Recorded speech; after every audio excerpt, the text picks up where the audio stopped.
டேய், ஏன்டா திருப்பி திருப்பி கால் பண்ணி என்ன சாவடிக்கிறீங்க? உங்களுக்கு எத்தனை வாட்டரா சொல்றது எனக்கு கிரெடிட் கார்டு வேணாம், கிரெடிட் கார்டு வேணான்னு? என்ன கடங்காரன் ஆகிறதுக்காக கங்கணம் கட்டி சுத்திட்டு இருக்கீங்களா? ப்ரோ, வெயிட் பண்ணு. கிரெடிட் கார்டோட பெனிஃபிட்ஸ் அண்ட் டிஸ்அட்வான்டேஜஸ் தெரிஞ்சுக்கிட்டு அதுக்கப்புறமா நீங்கள் முடிவெடுங்க. ஃபர்ஸ்ட் டிஸ்அட்வான்டேஜஸ் பார்த்துலாம். இந்த கிரெடிட் கார்டு இருக்கிறதுனால பார்த்தீங்கன்னா நமக்கு இம்பல்ஸ் பையிங் அதிகமாக இருக்கும். சரி, என்னடா இம்பல்ஸ் பையிங்னு பார்த்தீங்கன்னா, சப்போஸ் நம்மகிட்ட கையில் காசு இருந்தால் தான் சில பொருளை வாங்குவோம். ஆனால் இந்த கிரெடிட் கார்டு இருக்க தைரியத்தினால நம்ம வந்துட்டு டெம்பரரியாக நமக்கு தேவைப்படுற பொருள் கொஞ்ச நாள் கழிச்சு அது யூஸே பண்ண மாட்டோம். ஆனால் அது ரொம்ப காசு போட்டு வாங்குற பொருள்லாம் வந்துட்டு கிரெடிட் கார்டு இருக்க தைரியத்தில் வாங்கி போடுவோம். அந்த மாதிரி நம்ம வீட்டில் எக்கச்சக்கமான பொருட்கள் சேர்ந்துரும். கிரெடிட் கார்டு இருக்கிறதுனால அதெல்லாம் நம்ம தலையில் வந்துருது. கிரெடிட் கார்டு உங்களை இருக்கிறதுலே பெரிய கடங்காரன் ஆக்குறதுக்கு நிறைய வாய்ப்புகள் இருக்கு. ஹோம் லோன் பாத்தீங்கன்னா நமக்கு 8% கிடைச்சிடும். கார் லோன் 10% கிடைச்சிடும். மிஞ்சி போனா பர்சனல் லோன் பாத்தீங்கன்னா ஒரு 12-13% உள்ள கிடைச்சிடும். ஆனா இந்த கிரெடிட் கார்டுல மட்டும் லோன் ஆயிடுச்சுன்னா வைங்களேன், அது கிட்டத்தட்ட 24-42% வரைக்கும் நம்ம மேல இன்ட்ரெஸ்ட் சார்ஜ் பண்றதுக்கு அவங்களுக்கு ரைட்ஸ் இருக்கு. சப்போஸ் நம்ம அந்த 50 டேஸ்ல கட்டல, 51st டே ஆயிடுச்சுன்னா வைங்களேன், அந்த 51st டேக்கு மட்டும் அவங்க இன்ட்ரெஸ்ட் போடுறது இல்ல, ரைட் ஃப்ரம் த ஃபர்ஸ்ட் டேல இருந்து அவங்க இன்ட்ரெஸ்ட் சார்ஜ் பண்ணுவாங்க. அதாவது 51 நாட்களுக்கும் உங்களுக்கு இன்ட்ரெஸ்ட் சார்ஜ் பண்ணுவாங்க. இந்த லோனுக்கு நம்ம இன்ட்ரெஸ்ட் கட்டுறோம்ல, அந்த இன்ட்ரெஸ்ட்க்கு 18% ஜிஎஸ்டி கட்டி ஆகணும், லேட் பேமெண்ட் ஃபீ கட்டி ஆகணும். அண்ட் சப்போஸ் 20வது நாள்லயே ஒரு கேஷ் வித்ட்ரா பண்றீங்கன்னா வைங்களேன் கிரெடிட் கார்டுல இருந்து, அந்த 20வது நாள்ல இருந்தே உங்களுக்கு வந்து அந்த 20 நாளுக்கும் உங்களுக்கு இன்ட்ரெஸ்ட் சார்ஜ் பண்ண ஆரம்பிச்சிருவாங்க. 50 நாள் லிமிட்லாம் கிடையாது. நீங்க எந்த செகண்ட் கேஷ் வித்ட்ரா பண்றீங்களோ கிரெடிட் கார்டுல இருந்து, அந்த செகண்ட்ல இருந்தே உங்களுக்கு வந்து இன்ட்ரெஸ்ட் சார்ஜ் பண்ணப்படும். கிரெடிட் கார்டு வச்சிருக்கவங்க எக்காரணத்துக்கு கொண்டும் கிரெடிட் கார்டு வச்சு கேஷ் மட்டும் வித்ட்ரா பண்ணிடாதீங்க. பேங்க்ல எல்லாம் சொல்லுவாங்க, இல்ல நோட்டிபிகேஷன் கூட நமக்கு வரும், லைக் இந்த வாட்டி உங்களுக்கு 27,000 கிரெடிட் கார்டு டியூஸ் இருக்கா, ஓகே நீங்க அதுல ஒரு 5% மட்டும் கட்டுங்க இந்த டியூ டேட்குள்ள, மீதி அப்புறம் பாத்துக்கலாம் அப்படின்னு சொல்லுவாங்க. அதை மட்டும் நம்பிடாதீங்க. அந்த 5% நம்ம கட்டினதுக்கு அப்புறம் அந்த 5% மட்டும் கழிச்சுட்டு மீதி எல்லா அமௌண்ட்டுக்குமே அவங்க இன்ட்ரெஸ்ட் போடுவாங்க.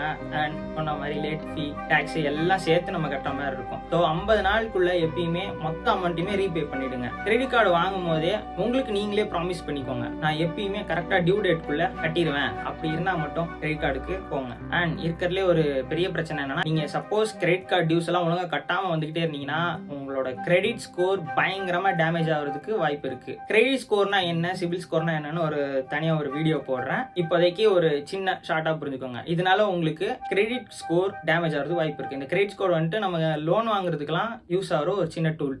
இதுக்கு தான் நான் சொன்னேன் கிரெடிட் கார்டு வேணான்னு. நம்மலாம் அட்வான்ஸ் பிரெயின் ஆச்சு, சொன்ன அவன் கேட்குறான், அடங்கான வருது அவ்வளோ கங்கணம் கட்டிட்டு சுத்துறாங்க. இருண்ணே, என்ன நான் முடிக்கல, அடுத்த அட்வான்டேஜஸ் கேளு, கேட்டதுக்கு அப்புறம் நீ முடிவிடு. என்னதான் நமக்கு கிரெடிட் கார்டுனால இவ்வளோ டிஸ்அட்வான்டேஜஸ் இருந்தாலும் அதுக்குன்னு சில அட்வான்டேஜஸும் இருக்கு. ஃபர்ஸ்ட் பார்த்தீங்கன்னா அதுக்குள்ள பெனிஃபிட்ஸ். இது கிரெடிட் கார்டுக்கு கிரெடிட் கார்டு மாறும், ஆனால் எல்லாத்துக்கும் ஓரளவுக்கு பெனிஃபிட்ஸ் வந்துட்டு மேட்ச் ஆகும். சில எல்லாத்துக்குமே வந்துட்டு ரிவார்ட் பாயிண்ட்ஸ் வந்துருங்க. அதாவது நீங்க ஒரு வாட்டி பெட்ரோல் போடும்போதும், மூவி டிக்கெட் புக் பண்ற, டிராவல் டிக்கெட், ரூம் புக்கிங்லாம் பண்ணும்போது உங்களுக்கு ரிவார்ட் பாயிண்ட்ஸ் ஆட் ஆகிட்டே இருக்கும். அந்த ரிவார்ட் பாயிண்ட்ஸை நீங்க எப்படி வேணாலும் யூஸ் பண்ணிக்கலாம். சில விட்ராவல் முறையெல்லாம் வச்சிருப்பாங்க. அதாவது அடுத்த ஹோட்டல் புக்கிங் உங்களுக்கு ஃப்ரீ, அடுத்த ஏர் டிக்கெட்ஸ் உங்களுக்கு ஃப்ரீ அப்படின்லாம் வச்சிருப்பாங்க.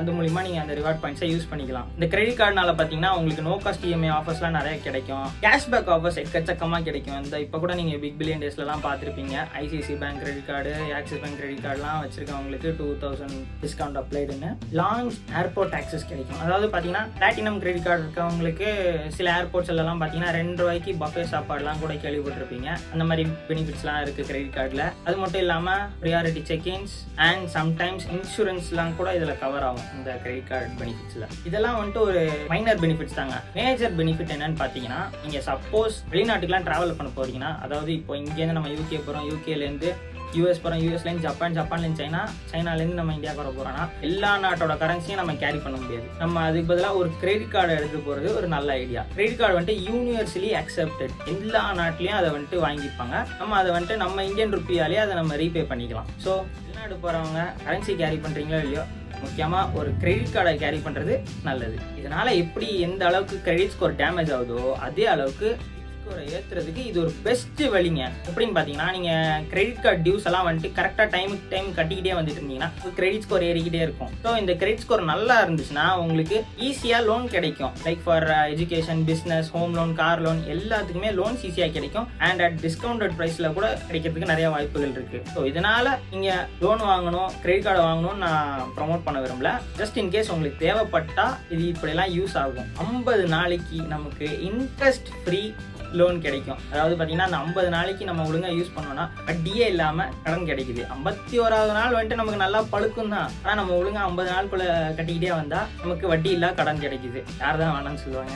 சப்போஸ் ஜஸ்ட் இன் கேஸ் நீங்கள் கிரெடிட் கார்டு எடுக்கணும்னு முடிவு பண்ணிட்டீங்கன்னா, இப்போ நான் சொல்ல போகிற சில டிப்ஸை ஃபாலோ பண்ணிங்கன்னா நீங்கள் கிரெடிட் கார்டு லோன்லேருந்து தப்பிச்சிக்கலாம். விரலுக்கு தகுந்த வீக்கம். அதாவது அடுத்த மாதம் என்னால் 20,000 தான் ரீபே பண்ண முடியும்னா, இந்த மாதம் நான் கிரெடிட் கார்டில் 20,000 தான் ஸ்பெண்ட் பண்ணணும். அதுக்கு மேலே நான் ஸ்பெண்ட் பண்ணால் கண்டிப்பாக அது கட்டுறது கஷ்டம். அதனால் நான் கடன்காரனாக தான் ஆவேன். அதனால நம்மளால் எவ்வளோ கட்ட முடியும்னு நமக்கு தெரியுமோ அவ்வளோதான் நம்ம கிரெடிட் கார்டில் ஸ்பெண்ட் பண்ணணும். அதுக்கு மேலே ஸ்பெண்ட் பண்ணாதீங்க. ஆட்டோ டெபிட் வச்சுக்கிறது ரொம்ப நல்லது.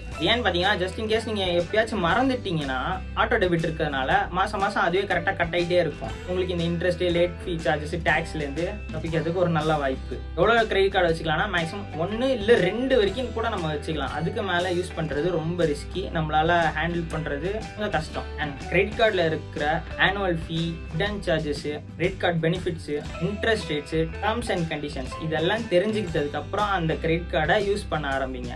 நானே இப்போ நானே முடிவெடுத்திருக்க. ஒரு நிமிஷம் தான் தம்பி, அந்த கிரெடிட் கார்டை பற்றி சொன்னீங்களே, அதை பற்றி கொஞ்சம் பேசுவோமா?